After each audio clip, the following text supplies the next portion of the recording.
Kira-kira yang kemarin sudah dikerjakan semua ya?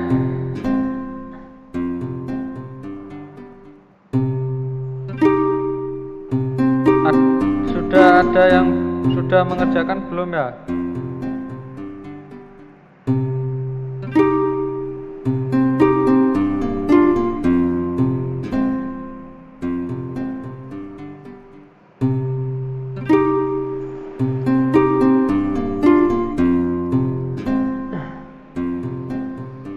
Halo personil yang sudah hadir di sini, ada Duroto Nadia.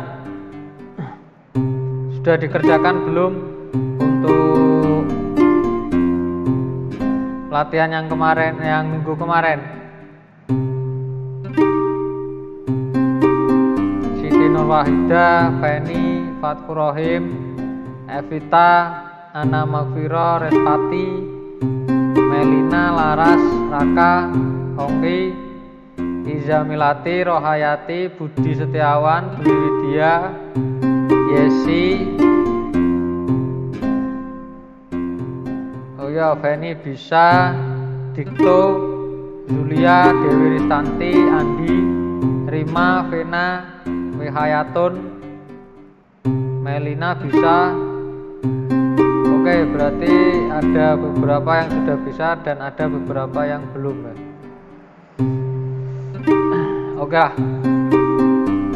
untuk yang belum saya harapkan dan saya berharap sekali untuk bisa mengerjakan, dan artinya dikerjakan, jangan jangan dibuat pajangan aja ya. Jadi dicoba dikerjakan kalau ada waktu luang. Harapan saya seperti itu. Mudah-mudahan semuanya bisa mengerti. Artinya tanggung jawab kita bisa kita laksanakan. Ya.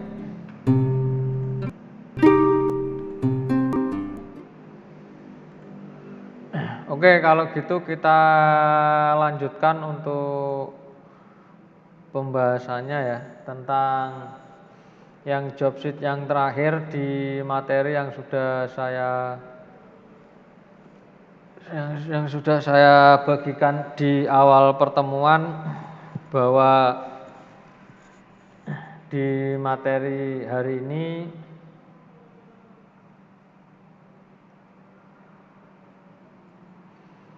kita akan membahas tentang atau mengenal tentang yang namanya database MySQL.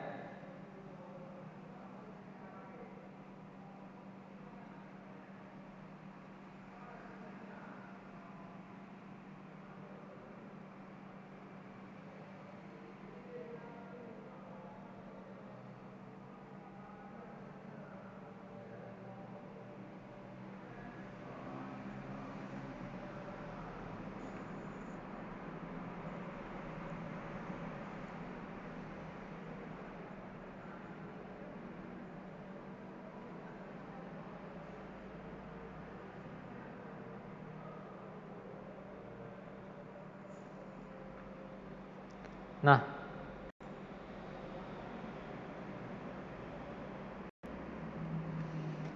jadi untuk MySQL ini mungkin ada beberapa di antara kita yang sudah kenal dan ada beberapa kemungkinan yang belum kenal ya. Tapi saya yakin hampir lebih banyak yang kenal daripada yang belum ya. Nah, database MySQL server ya, atau MySQL yang biasa kita sebut itu MySQL, itu merupakan salah satu vendor dari DBMS ya, merupakan salah satu vendor dari DBMS. Nah, jadi kalau kita nanti sering melakukan manajemen dan manajemen dan pengolahan di database, pasti nanti kita akan familiar dengan yang namanya MySQL. Ya. Nah, jadi sekali lagi saya ulangi bahwa MySQL ini merupakan salah satu vendor, ya. Vendor apa? Vendor DBMS. Ya. DBMS itu apa? DBMS itu adalah Database Management System. Ya. Database Management System. Nah, jadi kalau nanti misalkan kita sering, ya, melakukan manajemen dan pengolahan data, ya, pengolahan database, pasti kita akan familiar dengan yang namanya MySQL. Nah, terus kemudian yang perlu kita ketahui lagi dari MySQL ini adalah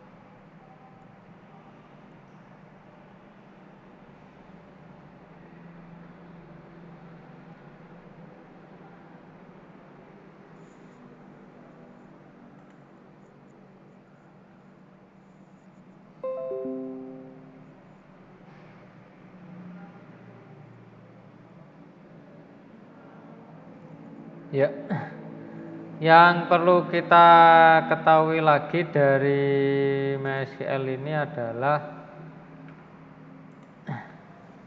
bahwa MySQL ini nanti karakternya adalah open source, ya. MySQL ini nanti karakternya adalah open source, ya. Artinya dia terbuka, ya. Artinya ini nanti dia terbuka, ya. Nah,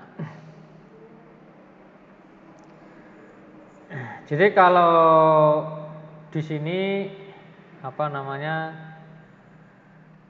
dijelaskan bahwa MySQL adalah suatu perangkat lunak yang relasi, ya. MySQL suatu perangkat lunak yang relasi,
ya. Jadi yang bisa disebut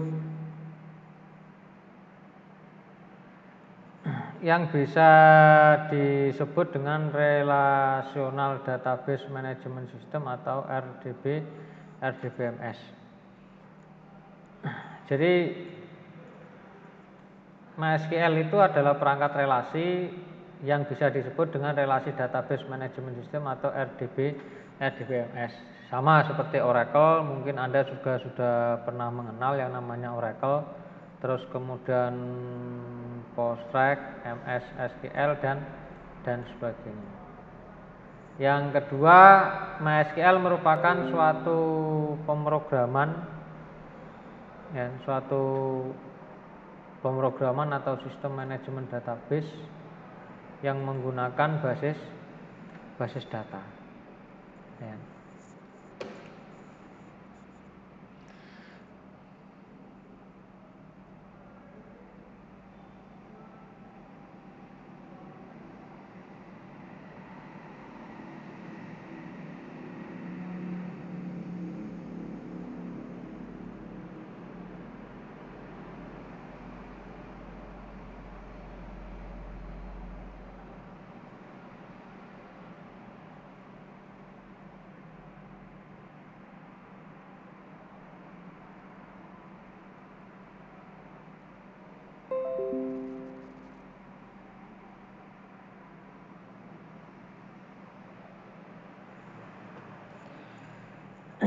Nah, jadi sebenarnya kalau kita membahas tentang MySQL, ya, sebenarnya kalau kita membahas tentang MySQL, ya, membahas tentang MySQL, itu pasti kita ndak lari dengan yang namanya kelebihan dan kekurangan, kelebihan dan kekurangan.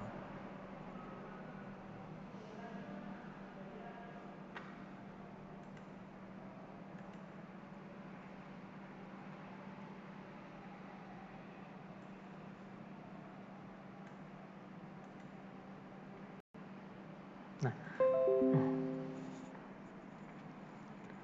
kelebihan dan kekurangannya itu apa saja? Ya, jadi setiap software, setiap sesuatu hal itu pasti kita mempunyai kelebihan dan kekurangan. Nah, tinggal nanti kelebihannya itu apa, kekurangannya itu apa. Nah, jadi untuk MySQL yang pertama untuk kita berbicara tentang kelebihannya. Jadi kalau yang di ini nanti silakan Anda baca sendiri ya. Ya. Saya hanya menyampaikan aja untuk biar kita lebih detail ya. Ya, biar kita lebih detail ya. Jadi nanti kalau misalkan ada beberapa dari penjelasan saya yang kurang jelas ya, nanti silakan ditanyakan. Oke. MySQL merupakan yang pertama untuk kelebihan. MySQL itu sudah termasuk struktur yang multi user. Ya, multi user kalau sekarang itu lebih dikenal dengan istilah client server. Ya, kalau dulu ya, mungkin lebih familiarnya adalah tentang multi user. Tapi kalau sekarang itu lebih dikenal dengan client server.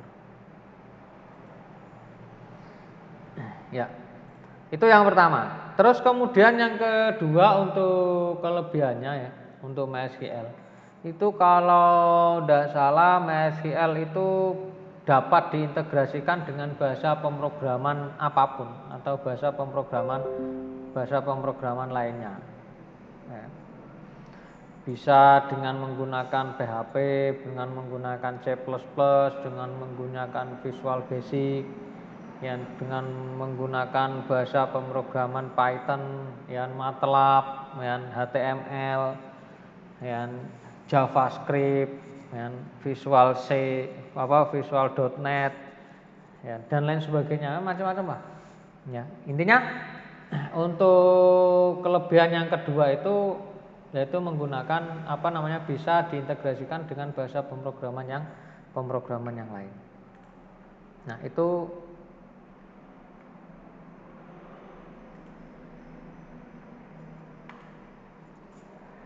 MySQL. Ya.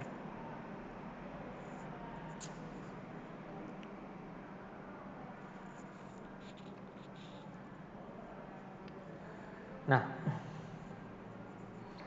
terus kemudian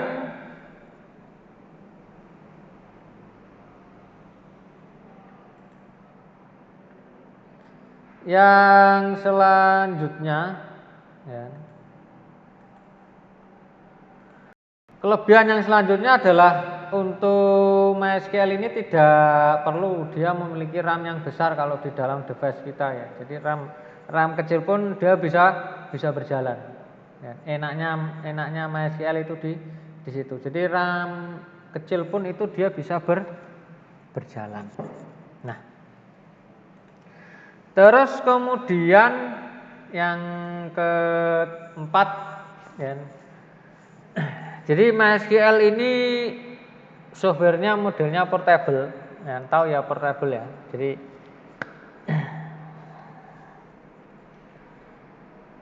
yang selanjutnya untuk kelebihan itu struktur tabelnya lebih fleksibel ya, struktur tabel lebih dan nah, yang paling penting adalah MySQL ini merupakan DBMS yang open source. Open source itu artinya terbuka. Ya, nah, jadi kalau MySQL ini punya kelebihan open source, berarti dia juga punya kelemahan. Ya. Kelemahannya apa? Kelemahannya adalah technical supportnya kurang baik. Ya. Itu kekurangannya dari MySQL. Jadi technical supportnya itu kurang baik. Kenapa kok technical supportnya itu kurang baik? Karena dia adalah karakternya open source. Ya. Gitu.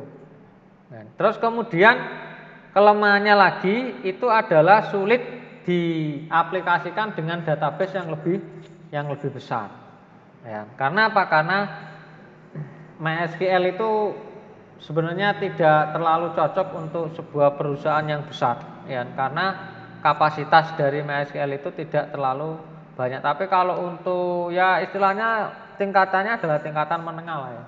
Dan kalau yang lebih besar ya oke lah kita bisa menggunakan yang apa namanya database Oracle ya, database Oracle.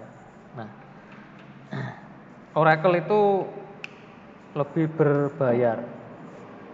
Nah, itu sekilas tentang apa namanya tentang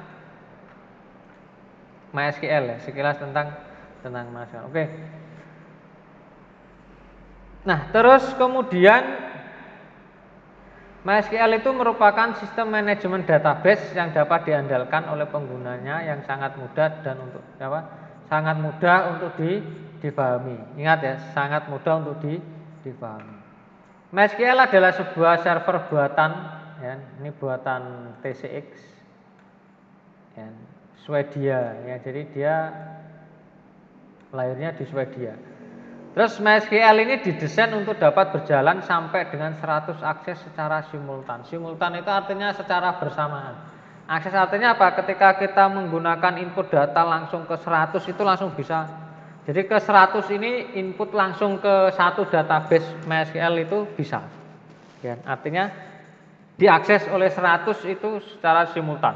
Simultan itu berarti artinya secara bersama-sama. Ya. Dan bisa bekerja secara cepat sehingga cocok untuk PAX, aplikasi web atau internet. Nah, itu MySQL. Terus kemudian nah ini ya. Jadi dia karakternya adalah open source, artinya dia karakternya gratis ya. Dia artinya karakternya gratis.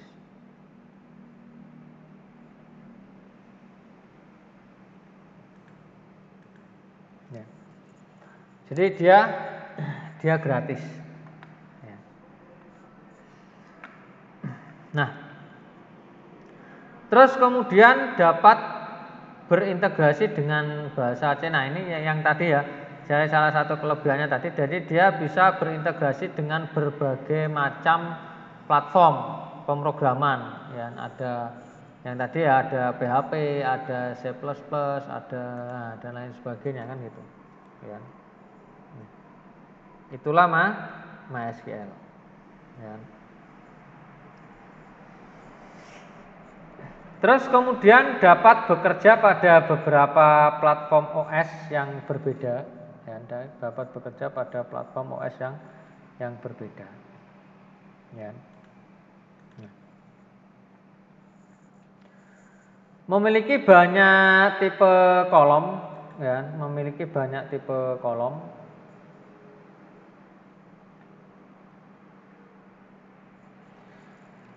Terus kemudian mendukung penuh pada relational database, artinya dia bisa untuk merelasikan itu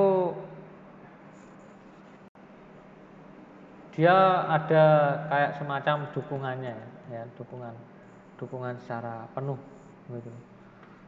Dukungan secara penuh.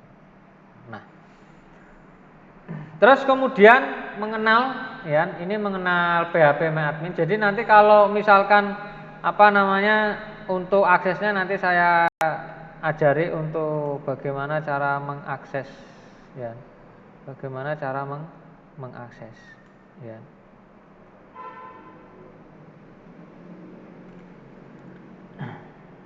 Nah, mengenal PHP MyAdmin ya. PHP MyAdmin adalah aplikasi yang berbasis web untuk melakukan administrasi database MySQL. Jadi nanti kita coba ke browser ya.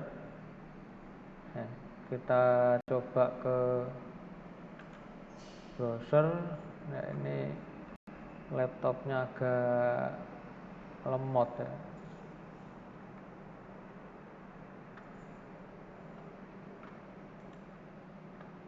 Nah, jadi ini adalah tampilan dari MySQL atau PHP MyAdmin atau ya, PHP MyAdminnya. Ya, jadi nanti tinggal Anda tulis di sini localhost ya. Nah, tinggal Anda tulis di sini localhost. Terus kemudian Anda tulis PHP MyAdmin. Ini misalkan ini. Cuman kayak gini aja. Localhost PHP MyAdmin. Nah, ingat jangan lupa ketika kita mau mengaktifkan PHP MyAdmin di browser ya. Di browser itu jangan lupa untuk kita menghidupkan web browsernya ya.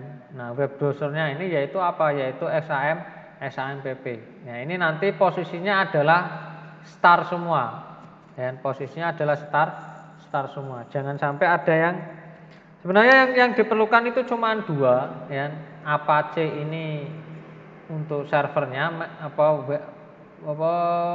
web servernya. Untuk MySQL ini adalah untuk database-nya ya. Jadi yang kita bahas mana? Yang kita bahas adalah MySQL. Nah, ini jangan lupa nanti diaktifkan. Nah, baru nanti kita bisa mengakses localhost PHP MyAdmin. Nah, itu ya jangan lupa ya.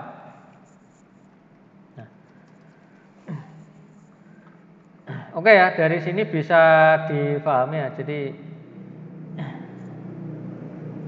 sebelumnya saya minta maaf karena tadi streamingnya tiba-tiba putus, tidak tahu kenapa, itu karena sinyalnya atau mungkin karena sinyal mungkin ya, karena streaming kan sangat jelas.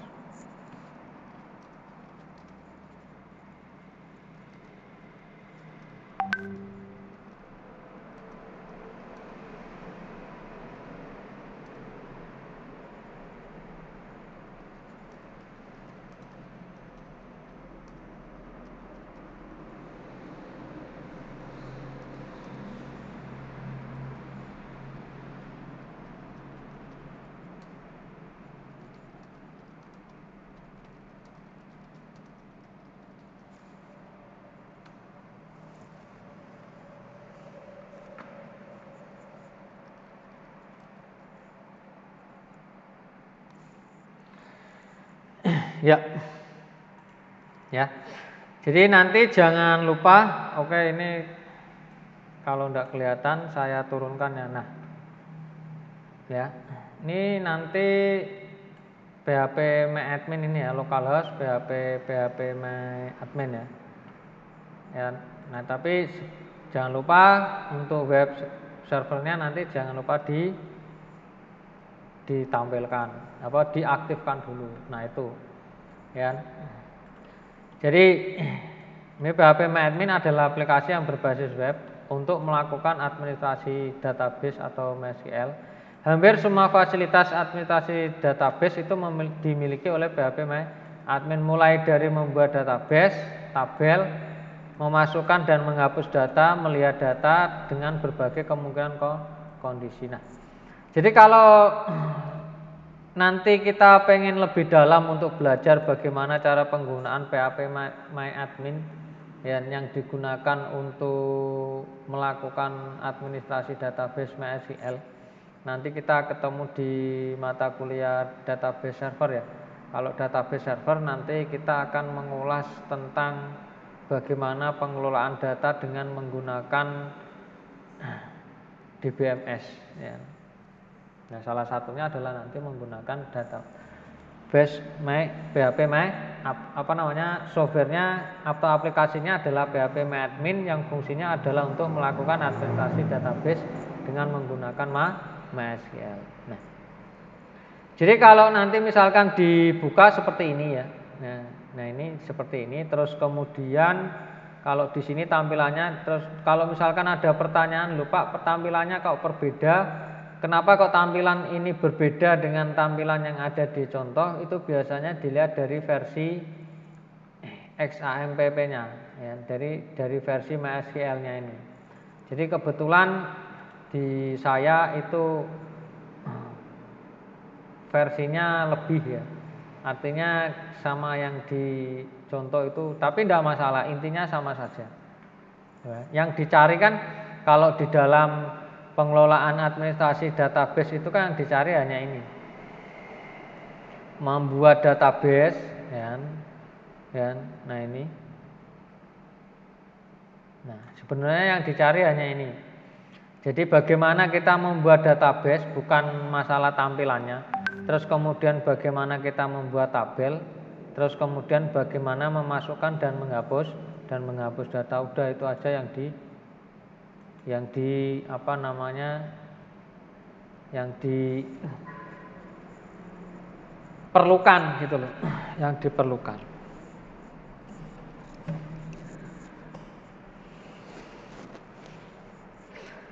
Nah, jadi ini untuk tampilannya ya. Jadi hampir sama dengan ini. Ya, ini hampir sama, terus kemudian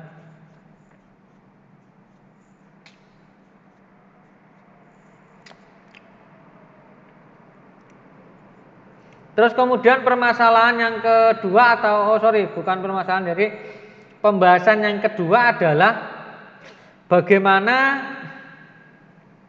ketika kita sudah disodori atau kita sudah ketemu dengan tampilan seperti ini. Oke ya teman-teman ya, itu langkah-langkahnya ya teman-teman. Jadi teman-teman nanti tinggal ya, sebenarnya untuk langkah yang pertama itu teman-teman itu aktifkan web servernya dulu. Ya, aktifkan web servernya dulu, terus kemudian baru nanti kita ketik di di URL-nya ini dengan localhost kemudian PHP MyAdmin. Itu secara otomatis kita akan diarahkan ke tampilan awal dari database MySQL. Oke ya. Gitu ya teman-teman ya. Nah, kalau sudah ya, terus kemudian yang jadi pertanyaan kita adalah apa yang harus kita lakukan pertama kali ketika kita sudah disodori oleh tampilan semacam ini. Yang pertama kali adalah karena MySQL itu adalah fungsinya untuk mengelola database atau dia itu merupakan vendor dari DBMS, Database Management System. Berarti langkah yang pertama yang harus kita lakukan itu adalah membuat database. Nah, ini yang teman-teman juga harus ketahui ya. Membuat database. Nah, pertanyaannya adalah bagaimana Pak cara membuat database ya dengan vendor dengan MySQL ini ya, dengan vendor MySQL ini ya. Caranya mudah ya. Kalau di sini ada ya ini ya, di sini ada yang namanya create new database. Nah, create new database itu berarti kita disuruh untuk membuat database yang baru. Silakan Anda nulis database yang baru. Ya, misalkan judulnya adalah DB Online. Oke ya, saya buat di tempat saya. Ya, database baru. Nah ini ya, misalkan saya buat DB Online. Nah oke. Dan teman-teman ketahui juga bahwa ketika kita membuat file nama database, kemudian di situ katanya itu lebih dari satu, jangan sampai kita menggunakan kita menggunakan space, ya. Pokoknya tanda baca matematika itu tidak boleh. Ya, jadi lebih amannya adalah kita menggunakan underscore. Kalau itu dua kata. Kalau misalkan dibuat satu kata, misalkan DB online gitu aja, ya tidak masalah. Ya. Misalkan ini gini, ya, tidak masalah. Berarti kan satu susunan kata. Jadi not problem lah istilahnya seperti itu. Jadi oke, saya buat seperti ini. Kalau misalkan biar nanti ada perbedaan, kalau di contohnya ini dua kata dipisah dengan dengan lambang underscore. Kalau punya saya coba untuk buat DB online gitu aja ya. Oke. Kalau sudah, kemudian Anda tinggal tinggal klik aja ini create. Ya, ini ada create. Anda tulis. Nah, ini kalau ini bahasanya saya bahasa Indonesia ya. Saya create ya, buat. Nah, secara otomatis dia nanti tampil di sebelah kiri ini. Ya. Sebelah kiri. Nah, ini basis data DB online. Nah, ya. Kalau di sini berarti namanya ini, ya, database DB online, ini masuknya ke sini. Nah, kalau sudah seperti ini, berarti ketika kita sudah membuat database, berarti kita membuat tabel. Ya. Nah, terus kemudian pertanyaannya sama dengan ketika kita mau membuat tadi ya, dengan menggunakan database tadi ya, membuat database. Bagaimana Pak cara membuat tabel? Nah, di sini. Nah, seperti yang sudah disampaikan sebelumnya, ya, bahwa MySQL itu, ya, membuat database, ya. Jadi MySQL itu memiliki fasilitas, hampir semua fasilitas administrasi itu dimiliki oleh MySQL. Meskipun itu tidak semuanya, tapi hampir semua itu sudah dimiliki oleh MySQL. Ya. Nah, database kemudian kita membuat tabel. Oke, kita membuat tabel. Kalau di materi di sini sama saja, ya. Ini ada create new table on database, ya. Jadi ketika ini di sini ada buat tabel, sini sudah disediakan tabelnya. Ya. Ini nama tabelnya apa, terus kemudian ini jumlah kolom, ya. Jumlah kolomnya nanti ada berapa. Jumlah kolom itu biasanya untuk mengisi atributnya, ya, untuk mengisi atribut atau untuk mengisi filenya kalau di dalam database, ya. Database itu kan ada filenya, ya. Fil itu berarti atribut. Atribut itu apa? Atribut itu adalah keterangan dari tabel atau keterangan dari entitas. Ya, nah nanti ada sendiri itu pembahasannya. Oke, kita lanjutkan ya. Nah, oke, di sini ada create new table, oke ya. Yang dibutuhkan, nah di sini ditulis nama, ya, tabelnya namanya tamu. Terus kemudian number of field-nya itu ada 5, berarti di sini saya tulis tamu. Terus kemudian jumlah kolomnya ada 5, ya. Nah, kalau sudah nanti kita tinggal buat. Kita tunggu. Nah, ini sudah ada 1, 2, 3, 4, 5. Ya, ini yang dimaksud tadi ya. Ini yang dimaksud dengan number of field. Ya, number of field-nya itu 1, 2, 3, 4, 5. Ya. Nah, oke. Kita ada 5. Nah, perhatikan tanda lingkaran A. Nah, ini keterangannya ya. Bahwa database dengan nama DB online telah selesai dibuat. Nah, artinya kalau ketahuan sudah selesai dibuat itu di sini ada tulisannya. Ya, ada tampil di sebelah kiri. Selanjutnya pada lingkaran B merupakan tempat pembuatan tabel seperti tadi ya, tempat pembuatan tabel. Nah, terus kemudian langkah yang selanjutnya adalah isilah nama tabel sesuai dengan data yang mau disimpan pada tabel. Contohnya tadi adalah tamu, kan? Tabelnya namanya tamu. Nah ini kan database-nya DB Online, tabelnya namanya tamu, yaitu wadah atau tabel yang akan menyimpan informasi tamu. Ya. Selanjutnya, field adalah jumlah field atau kolom, ya, seperti yang saya katakan tadi, jumlah field atau kolom ini 1, 2, 3, 4, 5, ya, 5 kolom, yaitu berisi ID, nama, alamat, email, dan komentar. Oke, coba kita masukkan ID, nama, alamat, email, dan komentar. Ya. Saya coba masukkan, di sini ada ID, terus kemudian di sini ada alamat, ya. Ada alamat. Oh, sorry, ada nama dulu ya. Nama, terus kemudian alamat, email, komentar. Alamat, terus kemudian di sini email, di sini komentar. Nah, kalau sudah teman-teman semuanya sudah masukkan ini semua, ya, jadi keterangan dari sini sudah dimasukkan bahwa di sini ada keterangan selanjutnya field, ya, sudah dimasukkan semua, yaitu ini, ya, sudah Anda masukkan semuanya. Terus kemudian kita masuk ke tipe data. Nah, tipe data ini adalah apa ya istilahnya ya? Kalau tipe data ini untuk menjelaskan dari fieldnya ini. Tipenya apa gitu loh, ya, tipenya apa gitu kan.